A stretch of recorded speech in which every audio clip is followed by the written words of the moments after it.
Фен Равента. Коробка.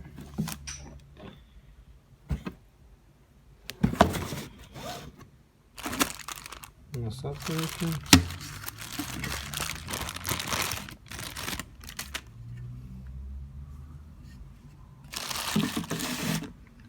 Сам фен визуально целый, без следов ремонта. Отлично, нормальный.